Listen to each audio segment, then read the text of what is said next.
and so on and so forth. And what we are saying here is that government, like any other human endeavor, is not perfect. But I'm sure there are things, there are programs, there are policies, there are initiatives that are for the interest of our country and that promote the public interest.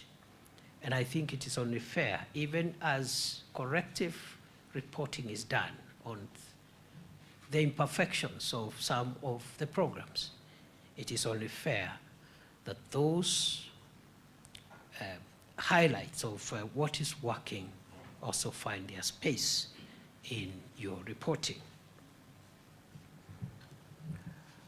I saw yesterday, I think, His Excellency the President launched the, well, it's not really launching, but just give the status of where we are on enhancing transparency in the e-citizen endeavor. And he did report how government revenue that hitherto used to be pilfered, used to be mismanaged, as exponentially increased because of the transparency measures that have been put in place through the digitization of government services. Tremendous leaps and tremendous savings have been done, money which ordinarily would be stolen, pilfered, and misappropriated by people who are using manual methods of collection.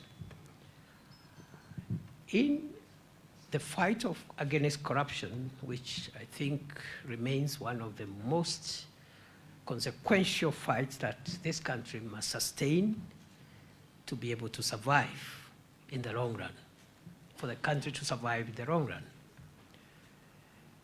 I would have thought that, for example, the measures taken by the government to increase transparency and track the money that the government collects from the people of Kenya is a bold step towards enhancing transparency and improving the fight against corruption. Because that way, the next thing now to be asked, or we should be asking, is how that money is being used for the benefit of the people of Kenya. Therefore, I call upon media to ensure factual reporting built on credibility and concrete conceptualization of issues. We should be devoid of biases and interests that often trigger sensational communication. It is time we upscale to fact-based, accountable, and honest reporting. I urge the fraternity to upscale its efforts in the prevention and fight against corruption, as you've said yourselves, not only within government, but also within private sector and all sectors, including your own sector. Because corruption is a national cancer. It permeates very many sectors, and that fight, I think we should all gang up together in solidarity and save our country from the cancer of corrupt practices. And therefore, we need to stand in different places to see the issues properly. And I therefore urge you to embrace a multifaceted lens in reporting so that you are the victim, the perpetrator, you are the arbitrator, and you are the spectator before you make a conclusion. So that you know, as media actors, you frame the public mind properly. I invite the Editors Guild to remain available and to receive support of any kind from government in the things that we do, the regulatory framework, in the things we do, in the policy framework. Because as I've said, like any human endeavor, government as a human enterprise and as a human endeavor is not perfect because it keeps on improving and learning all the time. So I want to encourage you to avail yourselves for consultations, collaboration, and constructive criticisms. And I like what the speakers who spoke here earlier on, the President, the CEO, and of the Media Council and the President of the Forum, There are so many presidents around. So, of the African Forum, Oga, we hope we can collaborate and see how we learn from each other, improve on what is available, and make sure that we build our country. I like what has been said about, one, we don't need to agree. It's not even in the interest of the country that all of us agree. We need alternative voices. We need a plurality of opinion and voices. What we must guard against is disagreeing in a manner that jeopardizes our broad national interest. We should not, for example, disagree violently and use violence on each other. Therefore, Madam President, I know you, it's fine, you don't have to stand. I know it is, I know that clip you showed here was deliberately prepared.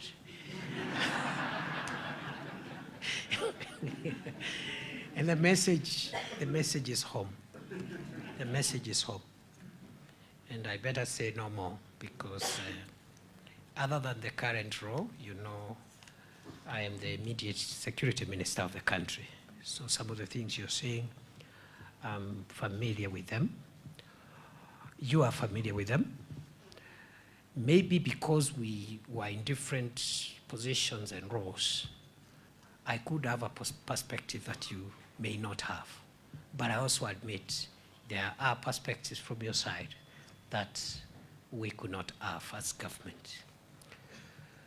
So the thin balance, therefore, of how we articulate our differences of opinion and different positions in the transaction of our national life, whether politics, business, professions, we must make sure that in those transactions we don't hurt our national interests, especially the existential, foundational circumstances that assure the long-term sustainability of our country. Now, you know, the balances between freedom of expression, assembly, picketing, media freedom, access to information, on the one hand, heavy protections, quite elaborate protections in our Bill of Rights. How do we balance that with public safety and make sure that the constitutional order is not overturned by extreme expression of democratic ideals? And those balances are in the Constitution. We don't have to go very far. We'll find them there. And only hold each other to account when either of us is on the fringes of those balances. That is my plea. You know, our friends in the US had a democratic stress test like the one we had in June in this country. I would not call them protests, I would call them a democratic stress test.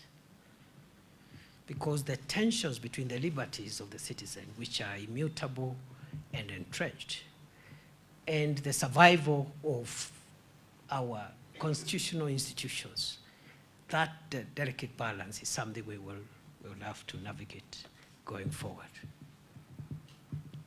I don't want to raise issues which are not for this forum. But I've been wondering, as a citizen of Kenya and as a leader and a member of this administration,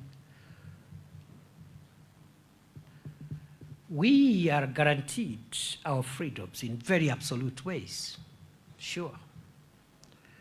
But I thought the same Constitution has also asked us to preserve the nation and preserve the constitutional order and its institutions.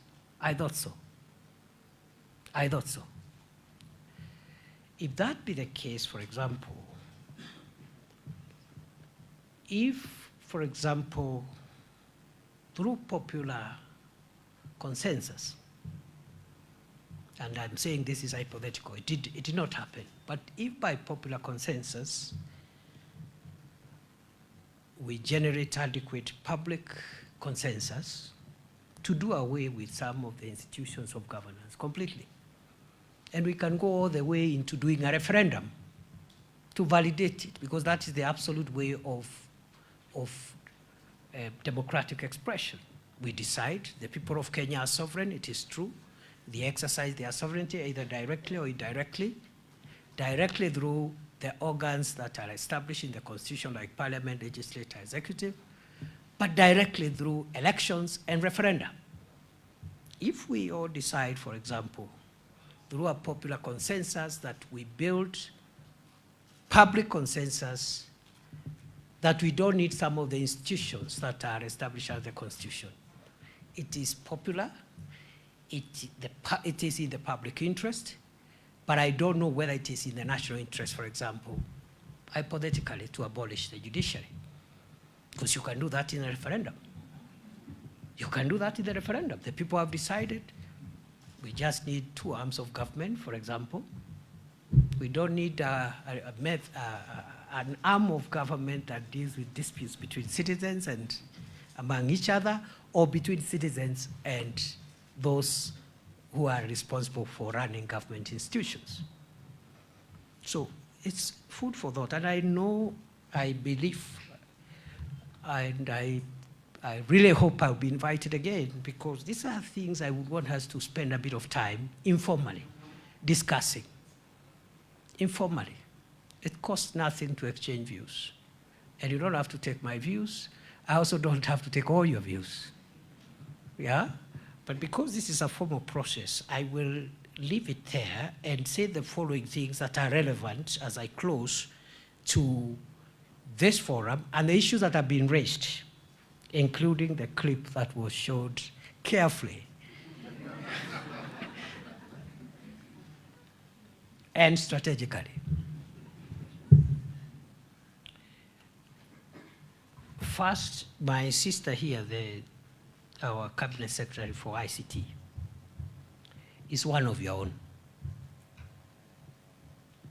Is one of your own. She is, yes, a member of government, and so forth, but professionally, she's one of your own. I am a member of government, but professionally, I'm an advocate of the High Court of Kenya. I am a member of the legal profession. Okay? That is a lifelong badge of honor we all carry, you know? So I see no reason why we should not have avenues for talking to each other. I see no reason. I just gave Margaret as an example. She's a professional from your own circles. In the office, all the offices, including the office of the president, the office of the deputy president, some of you people are there. I'm seeing one seated in front of me who works in my office. Francis is known to many of you here. So I don't see why, for example, even outside the formal avenues, why some things should bother us so much, because the minister, for example, being one of you, is somebody who can reach using your professional channels and maybe bring to her attention some of the things that she could have either forgotten or perhaps not appropriately balanced with other things as she runs that ministry. Therefore, we agree with you fully on the strengthening of KBC as a public broadcaster.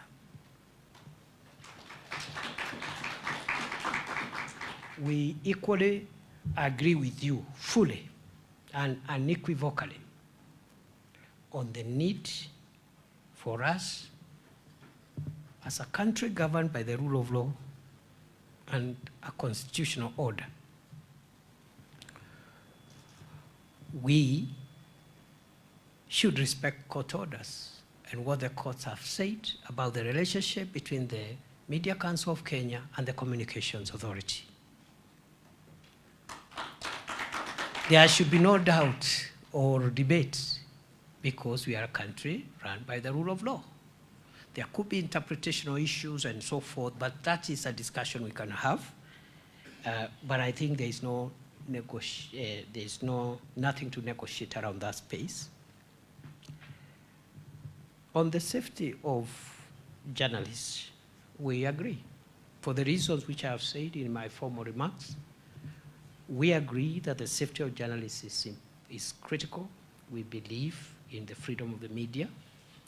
We endeavor to protect it. Our Constitution has guaranteed these freedoms.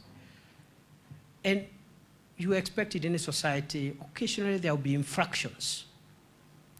The problem is when we do not address those infractions as we are required. And therefore, I want to commit for the journalist who was hurt here in this city, that is quite unfortunate. And normally when an event like that happens, there are two ways of dealing with it. One is through the internal police, internal affairs police unit, but also more objectively through the IPOA, the Independent Police Oversight Authority. Now we've had a leadership transition in the last 3 months. We have a new IPOA coming on board, I think any time from now. They'll be sworn in. Parliament has approved the names. So, and the other one had, I think, given an exit report. So these things happened at a time when there was a leadership transition. So I will be following up on where we are, and I want to undertake, Madam President and the rest of the colleagues here, that we are going to follow up to ensure justice is done and establish who did this and bring that person to account. Because as I said, the balances are clear. The Constitution allows the use of firearms by persons allowed by law to protect 99% of law-abiding citizens against potentially 1% who want to hurt the rest. The law allows. But the same law does not permit a police officer or an official of the security forces to use their firearms to hurt people outside the Constitution and outside the law. And therefore, I want to undertake that we will follow through, especially now with the new IPOA commission, to make sure that full justice is served. On the question of the board at the Media Council of Kenya, I am told in the next 2-3 weeks, the minister has told me we are finalizing the completion of population of that board so that we don't have governance gaps in the industry. The same applies to the Media Complaints Commission. I have noted and I'll follow up. On the issue of advertising, I totally agree with you that advertising budget should not be constrained because of differences on the kind of publicity government is getting. And even when government is aggrieved by bad reporting, because there are also infractions from your side once in a while, just the same way there could be infractions from those of us who are in the government side. So we will be starting a conversation on how we discuss among government. I know some of it is ongoing, especially on the question of pending bills, which have really made some of the media houses to really have to struggle for services they have rendered. But as you're aware, pending bills are a general challenge in our economy. But on this one, I followed up before I came here, and I can commit that we are doing all we can to clear in its entirety the portfolio of the pending bills in the media industry, to make sure that government doesn't paralyze the operations of media outlets. There is also the issue of advertising and other things, and then restrictive advertising, and also the need for a media center and tax reliefs.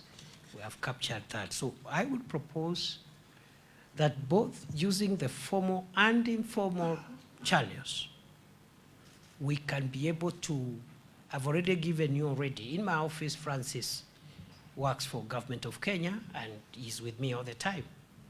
So if we wait for the normal government procedures for matters that are urgent to be brought to my office, it may take time.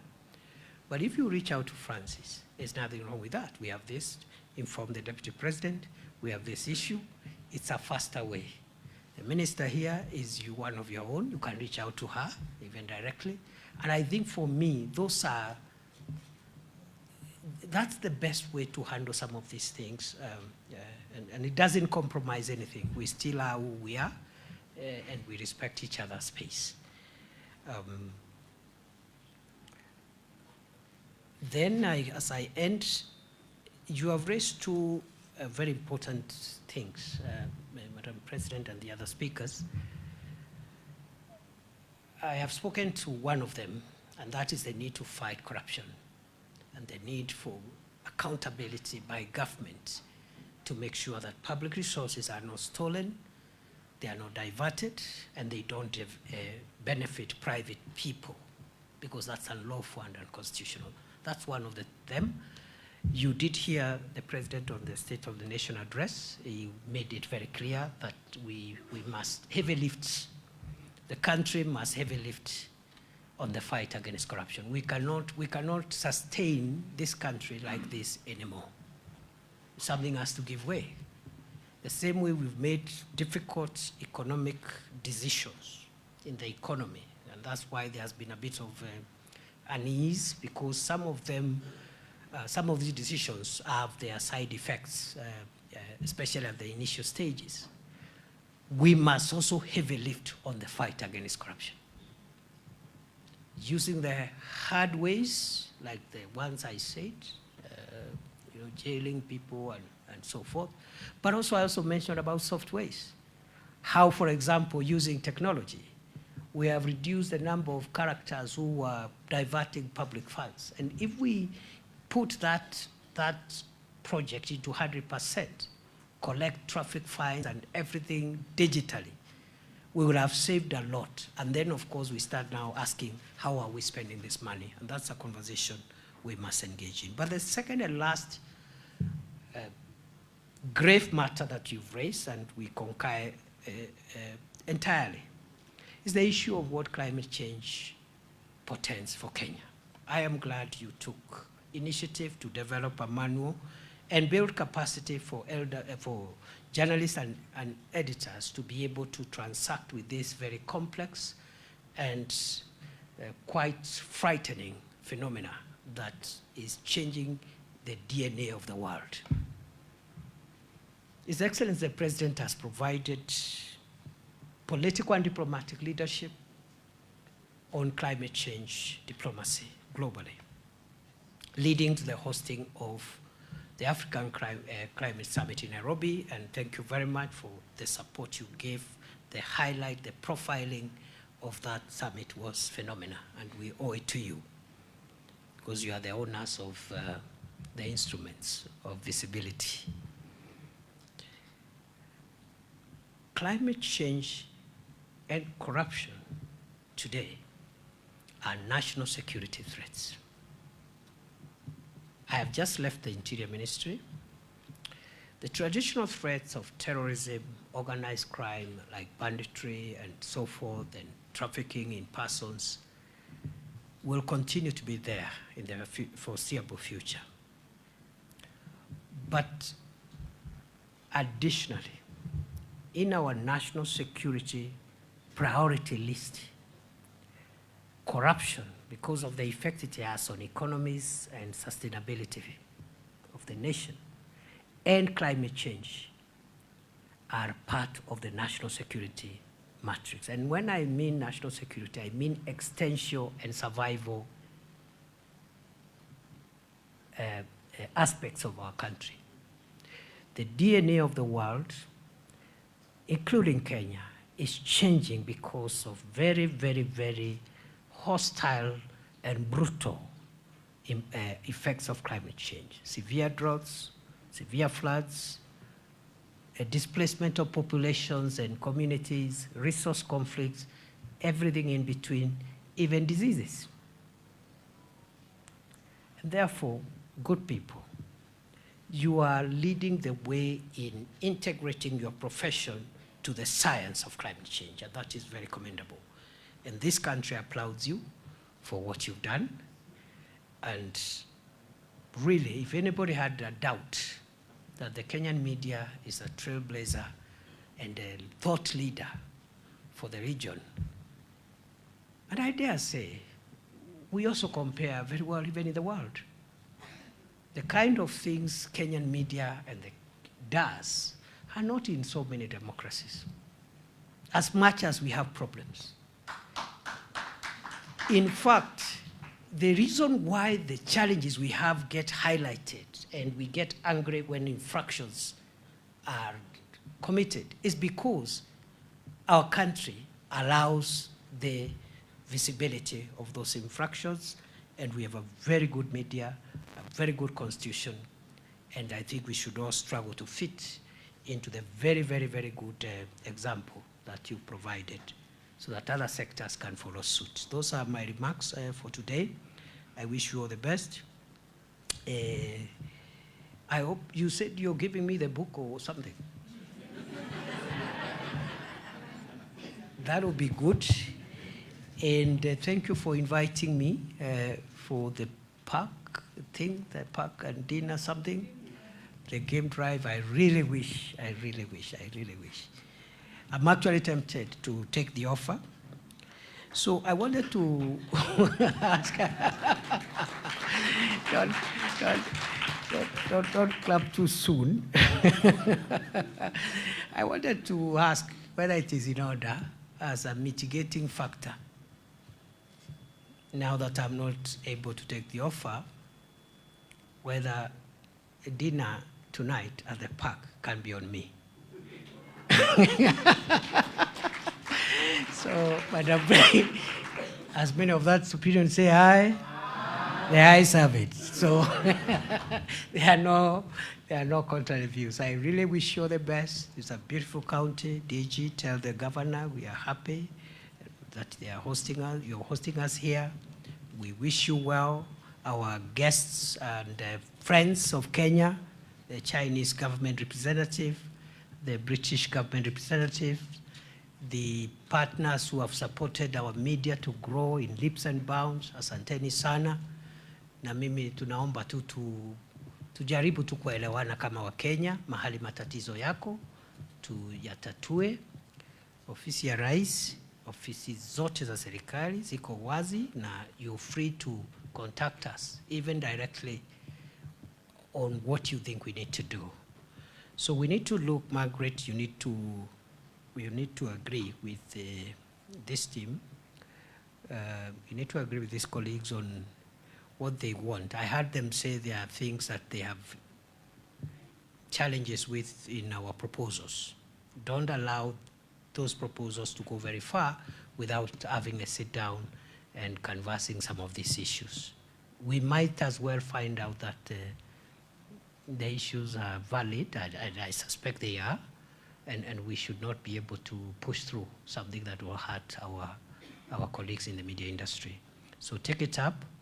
But I'm also taking up the other issues on the pending bills, on the board, and we'll work with you to make sure that when these friends invite us next year, they will not put us on the spot. Mungu awabariki, asanteni sana. Thank you, Your Excellency. We kindly request you to remain on the podium as I invite the President, Cake, to present the book to you.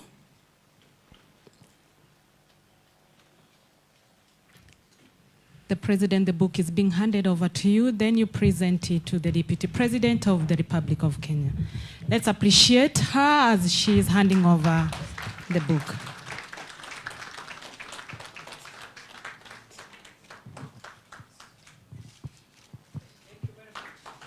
Your Excellency, we still ask you to remain on the podium kindly as the President, joined by the Vice President, are going to gift you. They have